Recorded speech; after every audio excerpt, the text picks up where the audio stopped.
Bonsoir à tous et merci d'être avec nous sur Gabon News pour cette édition d'information. Voici les titres de l'actualité. Le premier bilan des résultats des examens de fin d'année sanctionnant le baccalauréat 2012-2013 a été rendu officiel ce lundi sur l'étendue du territoire sous l'égide du ministère gabonais en charge de l'éducation nationale. Les détails dans un instant. Et puis, autre fait marquant du jour, dans le but de recadrer les responsables de l'administration gabonaise en matière de bonne gouvernance, la conférence budgétaire édition 2014 s'est tenue ce matin à l'Institut de l'économie et des finances présidé par le ministre du budget Rose Christiane Osuka.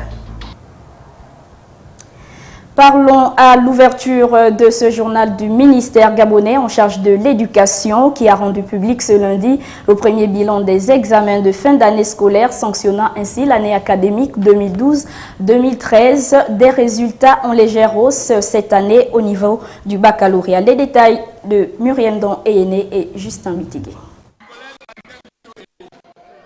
C'est au lendemain de la proclamation des résultats du premier tour du baccalauréat, toutes séries confondues, que le ministre gabonais en charge de l'éducation, Séraphin Mundunga, a rendu officiel le premier bilan sanctionnant les examens de cette fin d'année scolaire 2012-2013 au Gabon. Pour le patron de l'éducation, le bilan global des examens de cette année sont en légère hausse, soit pour le brevet, 41% pour les établissements publics et ceux reconnus d'utilité publique, contre 29% pour les établissements privés. Quant au baccalauréat première partie, l'on enregistre un taux de réussite de 31,70% pour les établissements publics et d'utilité publique, contre 11,30% au sein des lycées et collèges non reconnus d'utilité publique, ceci donnant un taux d'admission national de 31,67%. Les résultats au baccalauréat 2 de cette année se situent à 17,58%, le taux d'admission d'office au sein du public, alors que les privés non reconnus par l'État sont à 4,24% de réussite au premier tour. Des chiffres en légère hausse comparativement à ceux des 2 dernières années, soit en 2010, le taux d'admission d'office était de 0,6,03%, en 2011, 13,38% et en 2012, 13,88%. Comparaison faite, il en ressort que les établissements privés non reconnus d'utilité publique entament gravement l'évolution du système éducatif gabonais au regard du taux d'admission national qui est chaque fois tiré vers le bas. À présent, ouverture ce matin à l'Institut de l'économie et des finances de Libreville de la préparation de la loi de finances 2014, des conférences budgétaires de répartition de crédits par mission qui vont se dérouler du 15 juillet au 15 août prochain. Les détails dans ce reportage de Martial Tsonga et Justin Bitigui. Passer d'une culture de moyens à une culture de résultats, c'est entre autres l'objectif visé par cette conférence budgétaire de l'exercice 2014 conduite par le ministère en charge du budget.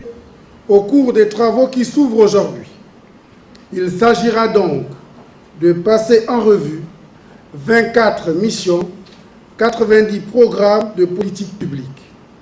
À cet effet, un calendrier indicatif a été proposé à l'ensemble des responsables de programme. Ces assises permettront d'ici 2015 de passer officiellement au budget par objectif de programme, conformément aux instructions du chef de l'État. L'échéance du 1er janvier 2015 a été fixée par le gouvernement comme celle qui doit marquer le passage de notre pays à la budgétisation par objectif de programme. Il est important de rappeler que cette réforme, voulue par le président de la République, son Excellence Ali Bongo Ondimba, prévue dans son projet de société L'avenir en confiance, est reprise dans le plan stratégique Gabon émergent sous l'intitulé Programme phare réforme budgétaire. Dans la perspective justement de 2015, le gouvernement s'est engagé à préparer et ensuite à présenter au Parlement 2 versions de budget de l'année 2014. Dans cette logique, le directeur général du budget reste persuadé d'accroître l'efficacité des dépenses publiques dans le processus de construction d'un Gabon émergent. Par ailleurs, le ministre du budget Rose Christiane Osuka Raponda a tensé les responsables de l'administration gabonaise ce lundi lors de l'ouverture de la conférence budgétaire édition 2014. Douglas Tontoum, Justin Bitigui. Avec une masse salariale élevée à 500 milliards de francs CFA et une forte tendance au recrutement direct des fonctionnaires de l'administration publique, la coupe est pleine pour le gouvernement. Aujourd'hui, la fonction publique compte en moyenne plus de 80 000 personnels. Aujourd'hui, les recrutements ne se feront plus par affinité, par subjectivité. Il faut le faire en fonction des profils et des besoins réels, conformément aux missions bien spécifiques de chaque département ministériel. Et je tiens à rappeler ici, toute administration qui va recruter de manière fallacieuse des agents, des compatriotes, sans pour autant en informer le ministre de la fonction publique, répondra de ses agissements. Pour l'administration publique, ce recadrage est aussi important qu'insuffisant. Les mots de Madame le ministre sont plus que poignants. Maintenant, tout le monde doit comprendre que la gestion des deniers publics ne doit plus se faire comme avant.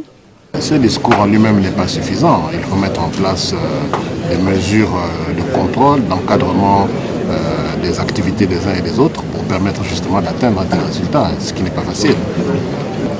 Ce que j'ai remarqué depuis que je suis responsable de la direction générale du loisir, c'est que parfois on vous envoie du personnel qui ne correspond pas au profil souhaité par le développement de l'activité.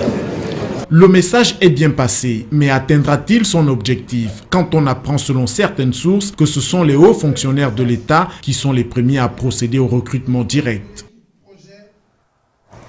Et puis, à l'occasion de son premier défilé de mode, la styliste modéliste Anelia Théodose a présenté au public venu nombreux la soutenir sa nouvelle collection sur la griffe de Let Me Be, suite Script. Regardez. Pour un coup d'essai, ce fut un coup de maître, tant le défilé était passionnant et émouvant au regard de la qualité de la collection présentée samedi soir par la jeune styliste, le tout axé sur une présentation ayant un thème particulier. Le thème de la collection est Let Me Be a Sweet Secret. Vous avez vu un mélange de pagne, de madras qui est du tissu antillais et beaucoup de dentelle et de cuir, tissu européen. C'était juste pour montrer en fait mon métissage et me présenter. Nous faisons aussi du sur-mesure, donc après on peut changer le tissu, changer la transparence. Là c'était un show, il fallait montrer quelque chose de vraiment magnifique. Voilà.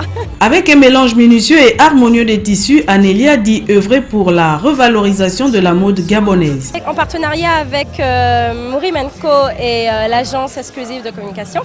Donc nous avons voulu vraiment créer un monde et inviter les gens à partager un moment de plaisir, d'exotisme et une nouveauté, un nouvel air et puis faire repartir la mode gabonaise. Pour sa première sortie en solo, l'étoile montante de la mode gabonaise avoue sa satisfaction. Je suis très contente, très satisfaite et j'ai vu que le public a aimé aussi, donc c'est ce qui est très important.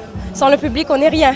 Le défilé de la styliste modéliste Anelia vient ici enrichir la sphère de la mode au Gabon, une sortie qui témoigne de l'engagement des jeunes gabonaises dans le domaine de la mode.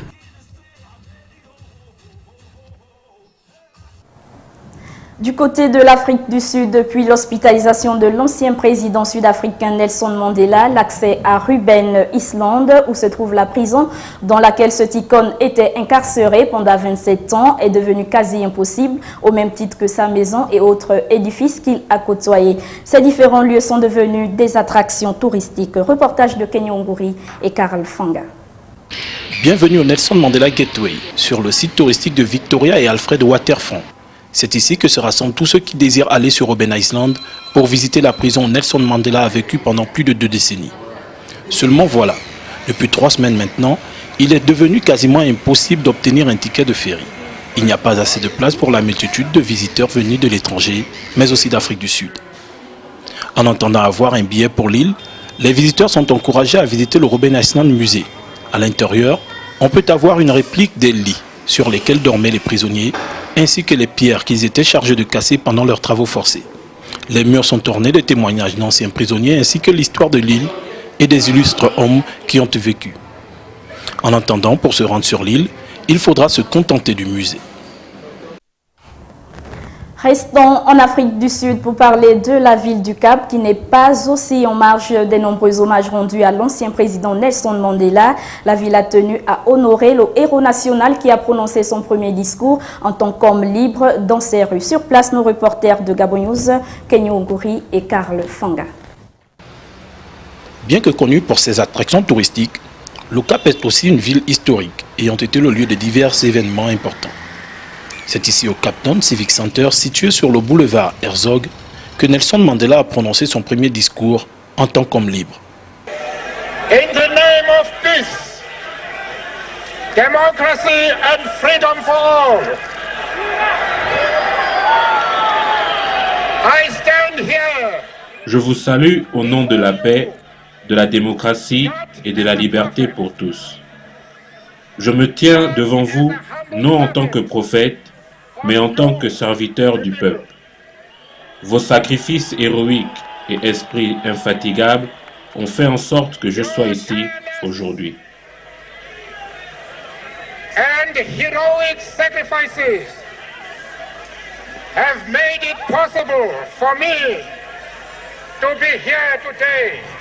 Le 11 février 1990, quelques heures seulement après sa libération de Victor Verster, prison, M. Mandela, accompagné de sa femme Winnie, se présenta sur le balcon de l'enceinte municipale devant une foule de plus de 50 000 personnes et de sa parole annonça le début de la fin de l'apartheid. Voilà, c'est ici que se referme ce journal. Merci à vous qui l'avez suivi. On se retrouve demain à la même heure sur Gabon News. Au revoir.